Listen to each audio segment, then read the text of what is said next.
ศูนย์สันติสุขกองอำนวยการรักษาความมั่นคงภายในภาค 4 ส่วนหน้านำเสนอพระบรมราโชวาทและพระราชดำรัสของพระบาทสมเด็จพระเจ้าอยู่หัวภูมิพลอดุลยเดชมหาราชทุกวันนี้ประเทศไทยยังมีทรัพยากรพร้อมมูลทั้งทรัพยากรธรรมชาติและทรัพยากรบุคคลซึ่งเราสามารถนำมาใช้เสริมสร้างความอุดมสมบูรณ์และเสถียรภาพอันถาวรของบ้านเมืองได้เป็นอย่างดีข้อสำคัญเราต้องรู้จักใช้ทรัพยากรนั้นอย่างฉลาดคือไม่นำมาทุ่มเทใช้ให้สิ้นเปลืองไปโดยไร้ประโยชน์หรือได้ประโยชน์ไม่คุ้มค่าหากแต่ระมัดระวังใช้ด้วยความประหยัดรอบคอบประกอบด้วยความคิดพิจารณาตามหลักวิชาเหตุผลและความถูกต้องเหมาะสมโดยมุ่งถึงประโยชน์แท้จริงที่จะเกิดแก่ประเทศชาติทั้งในปัจจุบันและอนาคตอันยืนยาวพระราชดำรัสของพระบาทสมเด็จพระเจ้าอยู่หัวในการเสด็จออกมหาสมาคมในงานพระราชพิธีเฉลิมพระชนมพรรษาวันศุกร์ที่ 5 ธันวาคม 2529 Pada hari ini, Thailand mempunyai sepenuhnya kaya raya tabiat dan kaya raya manusia yang kita boleh digunakan untuk meningkatkan kelimpah makmuran dan kestabilan negara dengan baik. Yang penting, kita perlu tahu untuk menggunakan kaya raya dengan bijak. Ialah tidak menggunakan dengan bazir tanpa bermanfaat atau boleh manfaat tidak bernilai, tetapi gunakan dengan berhati-hati, terdiri daripada pikir-pikiran secara kaidah ilmu dan alasan dan kesohan yang munasabah dengan menuju kepada manfaat yang sebenar yang akan berlaku di negara ini pada sekarang dan masa akan datang yang panjang. Perkataan diraja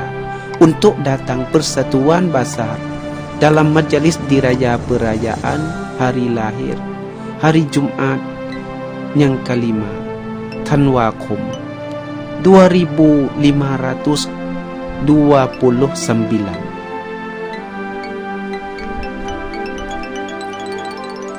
คนเราอยู่คนเดียวไม่ได้จะต้องอยู่เป็นหมู่คณะและถ้าหมู่คณะนั้นมีความสามัคคีคือเห็นอกเห็นใจซึ่งกันและกันช่วยเหลือในทุกเมื่อช่วยกันคิดว่าสิ่งใดสมควรสิ่งใดไม่สมควรสิ่งใดที่จะทำให้นำมาสู่ความเจริญความมั่นคงความสุขก็ทำสิ่งใดที่นำมาซึ่งความหายนะหรือเสียหายก็เว้นและช่วยกันปฏิบัติหน้าที่ทางกายทั้งหน้าที่ทางใจพระราชดำรัสของพระบาทสมเด็จพระเจ้าอยู่หัวพระราชทานในพิธีพระราชทานธงประจำรุ่นลูกเสือชาวบ้านจังหวัดสระบุรีวันศุกร์ที่ 16 เมษายน 2519 Orang kita duduk seorang tidak boleh mesti duduk berjamaah dan jika jamaah itu bersatu ijalah simpati di antara satu sama lain membantu pada setiap hajat menolongkan berpikir bahwa apa-apa munasabah dan apa-apa yang tidak munasabah dan apa-apa yang akan membuat kemakmuran dan keselamatan dan kebahagiaan adalah melakukan apa-apa yang membinasakan atau merosokkan adalah meninggalkan dan membantu melaksana tugas sama ada tugas badan dan jantung. Perkataan diraja mengurniakan dalam majelis kerniaan bandera tata penjanaan pengakap wilayah Serakburi hari Jumat 16 Mesayun 2519 การที่ในประเทศใดมีประชาชนทั้งหมดอยู่ร่วมกันโดยสันติก็เป็นสิ่งที่ปรารถนาของทุกคน ไม่มีใครอยากให้มีความวุ่นวายในหมู่คณะในประเทศชาติเพราะว่าถ้ามีความวุ่นวายนั้นเป็นความทุกข์ทุกคนต้องการความสุขหากความสุขนั้นก็จะมาจากความปรองดองและความที่ทุกสิ่งทุกอย่างเป็นไปโดยยุติธรรมพระราชดำรัสของพระบาทสมเด็จพระเจ้าอยู่หัวในโอกาสที่รองประธานศาลฎีกานำผู้พิพากษาประจำกระทรวงเข้าเฝ้าวันพุธที่ 21 ธันวาคม 2537 Mana-mana negara ada orang semua hidup bersama secara aman. Ia adalah berkehendak semua orang. Tidak sesiapa yang mau menjadi huru-hara di jamaah di negara. Jika ada kekalutan itu menjadi kesusahan. Semua orang mau menjadi gembira, ia akan datang daripada perdamaian dan segala-galanya yang adil.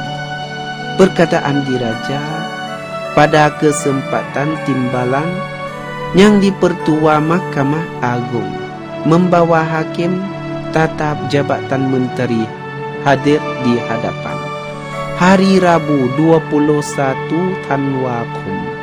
2537 ผู้ที่มีความสุจริตและความมุ่งมั่นเท่านั้น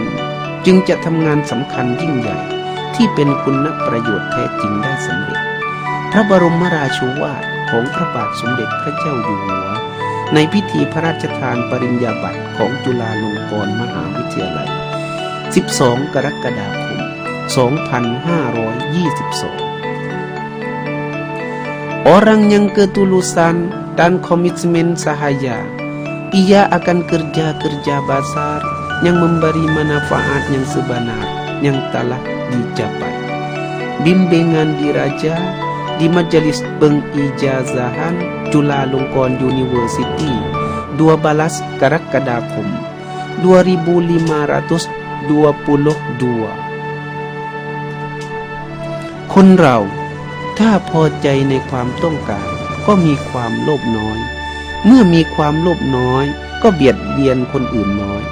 ถ้าทุกประเทศมีความคิดว่าทำอะไรต้องพอเพียงหมายความว่าพอประมาณไม่สุดโต่งไม่โลภอย่างมากคนเราก็อยู่เป็นสุขพระราชดำรัสของพระบาทสมเด็จพระเจ้าอยู่หัวพระราชทานแก่คณะบุคคลที่เข้าเฝ้าณศาลาดุสิตดาลัย4 ธันวาคม 2541 Jika kita puas hati dalam berkehendak, ia mempunyai kurang tomo. Apabila sedikit tomo, akan sedikit mengkhianat orang lain. Jika semua negara mempunyai pikiran bahwa membuat apa-apa mesti mencukupi, artinya yang sederhana, tidak melampau, tidak banyak tomo, kita sungguh duduk senang-linang. Perkataan diraja